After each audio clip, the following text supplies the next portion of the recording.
Hello everybody, welcome to That's Football. I'm Mark Goldbridge and I've just seen a very interesting story about Liverpool and Semenyo, and it poses the question, in this January transfer window, should your club be making a move, and who are those clubs? Because we saw Romano talking about Chelsea denying being interested in Vinicius Jr. or Rodrygo in the January transfer window, but we have seen over the last few years people like Man City last year with Mamouche and Goncalves. We've seen Chelsea do it, numerous players in the January transfer window. Even Liverpool did it with Gakpo. And I think increasingly in the last few years, we've seen that the January transfer window is no longer a place for desperation. It's a place where you can make signings that can make significant differences to the pathway of your season.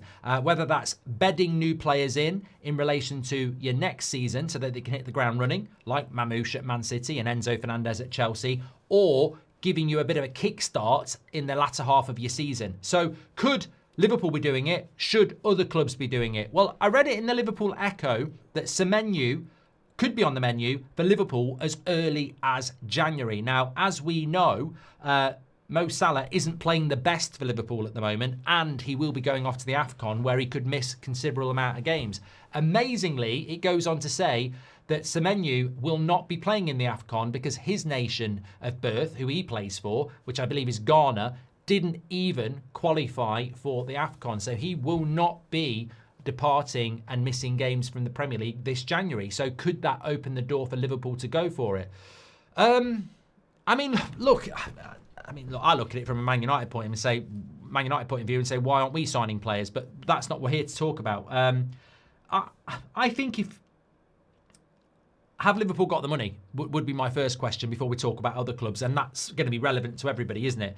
I think if you're Liverpool, Arsenal, Man City, Chelsea, the top four from last year, and players become available that are going to make you better in the second half of the season, then it's foolish not to do it. I don't look at the transfer window now as just the summer transfer window. I look at that as the big transfer window, and then you get this mini one where you can do stuff that's as impactful as what you do in the summer.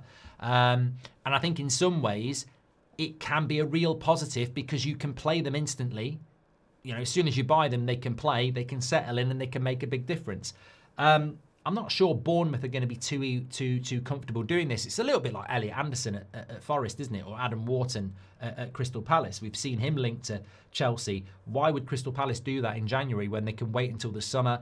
There'll be more interest at that point. You can get more of a price. And I think that's going to be the same with Bournemouth and Semenyo. Liverpool might go in. Somebody else might go in and say there's an amount of money, but they could go, look, that's going to damage the rest of our season. We want European football. And also in the summer, if he keeps doing what he's doing, and there's no reason to think he won't, there might be 5 or 6 other clubs that have got the money in the summer, but they don't have it now, who are going to compete against you and push that price northwards. So look, I think it's certainly something that you can't rule out, but it's not as straightforward as it would be in the summer. But look, we were speaking about this yesterday, weren't we, and how Liverpool are going to have to look at a replacement for Salah at some point, and maybe Semenyo could be it. But I think that I'm always a firm believer that in the January transfer window, if opportunities are there, you should take them. Obviously, that needs to be financially viable. But I think that when you look at Rodrygo at Real Madrid, and he was a player that was being banded around with Arsenal and I think Man City, maybe Liverpool, Chelsea. If he's available in January, I still think he's a fantastic player. You might be able to do something with Real Madrid in January where it's a loan with an obligation to buy, i.e. try before you buy. That could be a very intelligent deal for somebody like a Liverpool or a Chelsea, or maybe even a Man City as well, who may still be looking to move Savio on to Spurs. So I think, look, it's the last international break. It's coming towards an end. We know that in the March international break, there's a lot of conversations going on with agents and players because it's the last time you get away from your club before the summer and you're preparing for the summer transfer window. And I think the November international break, the November international window is very much the same. It's the last break before the January transfer window, and obviously you're going to get players that want to move I actually think this January transfer window is going to be very interesting. Tell me in the comments who you think could be on the move and who you think needs to do stuff, because I look at it and I go, well, look, there's going to be some people that have got injuries that need to do something about it. There's going to be certain players that maybe aren't getting the game time they want to ahead of the World Cup, so they're going to want to move.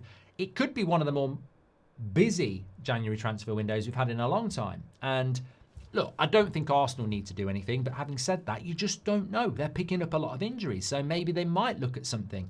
I know they were looking at maybe letting Gabriel Jesus go, but obviously they've had injuries to Havertz and Gyökeres, so they probably won't do that. Liverpool, as we've mentioned, as I said a few days ago, I think they should try and get Guehi. I really, really do. But they might wait till the summer to do that. But maybe they can do something around the wing and Mo Salah's position. Chelsea, I find it incredible that Chelsea would be looking at Rodrygo or Vinicius Jr. when they've just bought Gittins, Esteban and Garnacho. Why would they be buying another winger? But I do think that the Rodrygo situation is an interesting one, and he could be a very, very good player in the Premier League because he's certainly not getting game time at Real Madrid. And then there's a load of other clubs, like when you look at Spurs. I feel like Spurs wanted to do more in the summer than they did, but they didn't get it done. Look at the league table. They're very up and down in their home and away form. And here they are, fighting for top 5 in the Champions League. They'll be looking to do stuff, I think, as well. And then there are other clubs, maybe Newcastle, who look at it and go, we need to do something because we're falling away here and we need to go on a bit of a run. So I think it could be a very, very interesting time. But I've got to say, I'd be very surprised if Semenyo ended up on the menu for Liverpool because I just don't know why Bournemouth would do that deal. But as I've said, I do think that what Manchester City did last year and what Chelsea did, and also, as I said, Liverpool with Gakpo, you get these Enzo Fernandez, Mamouche type players in January, and they want to come, and obviously you have to pay for it, but they want to come. And you tell me that if Enzo Fernandez had come in the summer, that's another 6 months before he gets to the level that he is. Mamouche would be starting the season the same way that Cherki is, but no, he's not. He's had 6 months before at the club already. So, and I think that the only thing that really prevents it is how difficult it is to do it, and I suppose FFP to a certain point, because it's about what money you have available in January, I guess. But yeah, I think that you can't be ignoring this window anymore. You've got to be looking at the opportunities, because it's like you're running in a race. It's like running in a marathon, isn't it? And halfway through the race, there's a drinks table where you can take on some water, maybe wipe your brow with a nice, fresh, cold towel, and then carry on. Some people will do that and feel invigorated. Some people will ignore it and get dehydrated. And I think that's effectively what the January transfer window has become, an opportunity to do stuff and then, give yourself a boost, not just for the rest of the season, but into the future as well. So, yeah, very, very interesting. But let me know your thoughts on that. Who do you think will be doing business in January? Who do you think needs to be doing business in January? Do you think Liverpool would have the money to go and do something like that? And of course, what happens when Salah comes back to Semenyo then? They have still got Gakpo on the left-hand side. They've still got Wirtz to get into the team. I think Liverpool might be a team that don't do anything in January, if I'm being honest. Anyway, let me know your thoughts. I'll speak to you on the next one. Smash a like on the video, and thanks for watching.